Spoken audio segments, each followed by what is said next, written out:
আসসালামু আলাইকুম। আজকে আমি নিয়ে আসলাম আপনাদের সাথে একটা নতুন রেসিপি, লাউ দিয়ে মুরগির মাংস দিয়ে রান্না করব। এই যে দেখেন, এর জন্য আমরা একটা লাউ সুন্দর করে ছোট ছোট টুকরো করে কেটে ধুয়ে নিয়েছি। টুকরোটা একটু ছোটো ছোটোই করেছি যাতে লাউর ভিতরে সম্পূর্ণ মশলাটা ঢুকে। এদিকে আবার নিয়ে নিয়েছি কিছু মুরগির মাংস। দেখেন, এগুলো ধুয়ে সুন্দর করে পরিষ্কার করে নিয়েছি। চুলায় একটা প্যান বসাই দিয়েছি, তার মধ্যে কিছু সয়াবিন তেল দিয়ে দিছি। দিয়ে দিলাম কিছু গরম মশলা, এলাচ, দারচিনি, তেজপাতা, দিয়ে দিয়েছি পেঁয়াজকুচি। পেঁয়াজকুচিগুলো দিয়ে একটু ভাজা ভাজা করে নিব।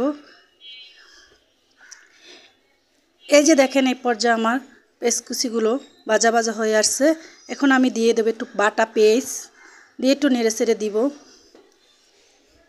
তারপর আবার দিয়ে দেব একটু আদা রসুন বাটা, তার সাথে দিয়ে দিলাম একটু জিরা বাটা, কাঁচা জিরাটা দিলে খাবারের টেস্টটা ভালো হয়, এজন্য আমি একটু কাঁচা জিরা বাটাও দিয়ে দিলাম।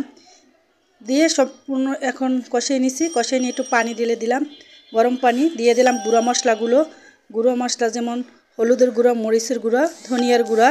এই গুঁড়ো মশলাগুলো দিয়ে এখন নেড়ে চেড়ে ভালো করে মিক্স করে নিব। দেখেন, তেল উঠে আসছে। এখন এর ভিতরে লাউয়ের টুকরোগুলো, মুরগির টুকরোগুলো দিয়ে দিব। মুরগির টুকরোগুলো দিয়ে একটু কষিয়ে নেব। এই যে দেখেন, কেটে ধুয়ে বাছা রাখা মুরগির টুকরোগুলো দিয়ে দিচ্ছি। এখন ভালোভাবে নেড়ে চেড়ে এগুলোর সাথে মশলাটা মিক্স করে নিব।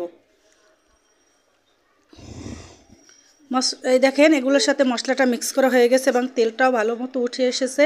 এখন আমি লাউয়ের টুকরোগুলো দিয়ে দেব। লাউয়ের টুকরোগুলো দিয়ে সুন্দর করে এটার সাথে মিশিয়ে নেব। এই যে দেখুন, এগুলো ভালোভাবে মিশিয়ে নিয়েছি। যেহেতু একটু কড়াইটা সমান সমান হয়ে গেছে, এজন্য এখন ঢাকনা দিয়ে কিছুক্ষণ ঢেকে রান্না করে নিব। সিদ্ধ হলে আবার একটু কমে যাবে। কচি আছে লাউটা। আমাদের এলাকায় আমরা মুরগি মাংস দিয়ে বা হাঁসের মাংস দিয়ে এভাবে লাউটা রান্না করে খাই, বা কবুতরের বাচ্চা দিয়েও খাই অনেক মাঝে মাঝে। আর চিংড়ি মাছ তো দিয়ে খাই।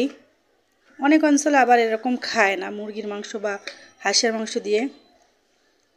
এই যে দেখেন, এরপর যে আমার লাউটা সেদ্ধ হয়ে গিয়েছে এবং পানিটাও টেনে গেছে। যে পানি উঠছিল লাউতে, ওই পানি দিয়ে আমি সেদ্ধ করে নিয়েছি। এখন আমি ঝোলের জন্য পানি দিয়ে দিলাম। গরম পানি দিব যাতে টেস্ট ভালো আসে। গরম পানি দিলে টেস্টটা ভালো আসে এবং যে পরিমাণ ঝোল খান ওই পরিমাণ দিয়ে নেবেন, যেন লাউটা সেদ্ধ হয়ে যায়। তাই আমি আমার মতো করে একটু দিয়ে নিলাম পানিটা। এখন দেখেন, এই পর্যায়ে ফুটে উঠেছে। এর পর্যায়ে ঢেকে আবার কিছুক্ষণ রান্না করে নিব। এই যে দেখেন, এখন ঢাকনা উঠে, এই যে দেখেন খুব সুন্দরভাবে লাউটা হয়ে গিয়েছে। এখন এটা আমি নেড়ে চেড়ে একটু দিব। যে নেড়ে চেড়ে দিলাম, এখন আবার একটু এই পর্যায়ে একটু জিরার গুঁড়া দিয়ে দেব, ভাজা জিরার গুঁড়াটা দিলে সেন্টটা ভালো আসে, খেতেও মজা হয়। এই পর্যায়ে হয়ে গেছে আমার লাউ মুরগির ঝোলের তরকারি।